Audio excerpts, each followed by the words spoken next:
হরিদেবপুর থানার অন্তর্গত ক্যান্সার হাসপাতালের কাছে খালপাড়ে সিমপ্লেক্সি কোম্পানির ফাইল পুরানোকে কেন্দ্র করে এলাকায় চাঞ্চল্য। বিজেপির অভিযোগ, সিমপ্লেক্স কোম্পানি বিভিন্ন সরকারি টেন্ডার নেয় এবং ফাইল পুরানো হচ্ছিল। ঠিক তার পাশে যে খাল রয়েছে সেই সংস্কারের বেশ কিছু কাজের তারা দায়িত্ব পেয়েছিল, এমনটাই অভিযোগ স্থানীয় বাসিন্দা সহ বিজেপির। সেই পরিপ্রেক্ষিতেই বিজেপির অভিযোগ, বিভিন্ন কাজে টাকা পেমেন্ট হয়ে যাওয়ার পরেও সেইভাবে কাজ হয়নি। সেই কারচুপি ঢাকতে এবং প্রমাণ লোপাটের জন্য এই ফাইলগুলি পুড়িয়ে ফেলা হচ্ছিল। ফাইলগুলির মধ্যে দেখা যায় বিভিন্ন নামে যে পেমেন্ট রয়েছে সেই ফাইলগুলি রয়েছে এবং বেশ কিছু চেকের জেরক্স রয়েছে। সিমপ্লেক্স কোম্পানি যারা ফাইল পোড়াতে এসেছিল, ঘটনাস্থলে এসেছিল স্থানীয় মানুষজন, তাদেরকে আটক রেখে বিক্ষোভ দেখায় এবং পুলিশকে খবর দেয়। ঘটনাস্থলে এসেছে হরিদেবপুর থানার পুলিশ। ইতিমধ্যে এই সম্পূর্ণ ঘটনা তদন্ত শুরু করেছে কলকাতা পুলিশ। তবে বিজেপির অভিযোগ করে কোম্পানির কর্মচারীরা বলে, এগুলো অনেক পুরনো ফাইল, এগুলো আমাদের আর লাগবে না, তাই আমরা পুড়িয়ে ফেলছি। দেখুন, আমাকেও এখানের একজন সাধারণ মানুষ তিনি ফোন করেছেন, ফোন করে বলেছেন যে এখানে কিছু ফাইল পোড়ানো হচ্ছে। তো এখানেরও কিছু সাধারণ লোকজন আছে, তারা এসে দেখেছেন যে সিমপ্লেক্স ইনফ্রাস্ট্রাকচার বলে কোনো কোম্পানি আছে, তারা বিভিন্ন গভর্নমেন্টের যে প্রজেক্টগুলো হয়েছে সেই প্রজেক্টের ফাইল পোড়াচ্ছে। সেই ফাইলগুলো 2019 থেকে শুরু করে 22 পর্যন্ত এই ফাইলগুলো আছে, 22-23 পর্যন্ত ফাইল আছে।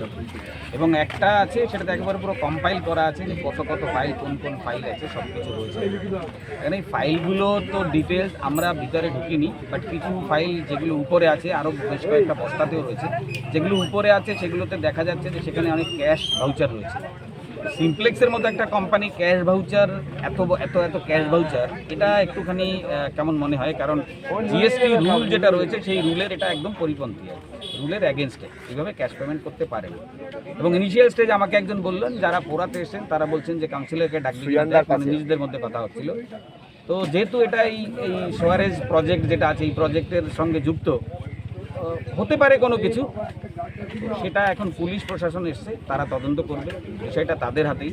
আমাদের যেটা সাধারণ পাবলিক যেটা এখানে দেখে বলেছেন বা দেখে বুঝেছেন যে এটা হতে পারে যে 4 তারিখে যেহেতু রেজাল্ট, তার আগে সমস্ত ডকুমেন্টগুলো যাতে পুড়িয়ে দিয়ে যাতে নিজেদেরকে নির্দোষ প্রমাণ করতে পারে, সেরকম কোনো কিছু হতে পারে। এটা আমি কনফার্ম নই, বাট আমার মনে হচ্ছে এটা নিয়ে বাকি পুলিশ তদন্ত করবে এবং পুলিশ আপনাদেরকে ডিক্লেয়ার করবে। ওনাদের পক্ষ থেকে আপনাদের কি বলেন?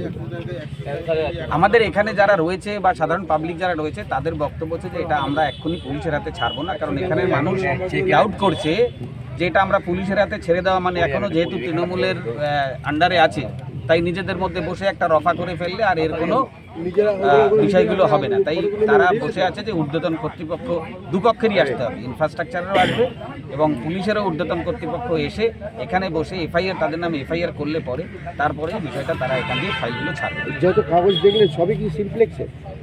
সিমপ্লেক্সেরই বিভিন্ন প্রজেক্টের রয়েছে, একটা দুটো প্রজেক্ট নয়, অনেকগুলো প্রজেক্টের আছে।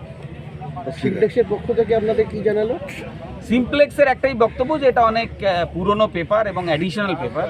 তা আমি যখন ওনাদেরকে বললাম আপনাদের পুরনো পেপার, অ্যাডিশনাল পেপার হতেই পারে এবং আপনাদের মানে দরকারও নাও হতে পারে, কিন্তু আপনারা এইভাবে ওপেনলি তো পোড়াতে পারেন না।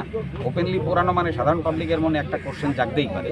তো এটা আপনাদের পোড়াতে গেলে আপনারা প্রশাসনের দ্বারস্থ হতে পারতেন যে এটা আমাদের আনইউজড বিষয় আছে, আনইউজড পেপার আছে, সেগুলো আপনারা পোড়ানো বা এগুলো কেটে ফেলে দেওয়া, এরকম অনেক কিছু করা যায় যেটা পুড়িয়ে পরিবেশ দূষণও হচ্ছে। তো ওনারা তার আগেনস্টে কোনো জবাব দিতে পারেননি। আপনাদের পক্ষ থেকে কি কোথাও অভিযোগ জানাবেন? পুলিশ প্রশাসন এসছে, পুলিশ প্রশাসন ডেফিনেটলি করবে, তাদের কাজ তারা করবে। আমাদের আলাদা করে এখানে সাধারণ পাবলিক যারা রয়েছে তারা আশা করি কেউ সাধারণ পাবলিকের পক্ষ থেকেও এফআইআর করবেন টোটাল বিষয়টা দিয়ে। বাকিটা এবার প্রশাসন দেখবে। আপনার নামটা বলুন। আমার নাম শঙ্কর শিকদার।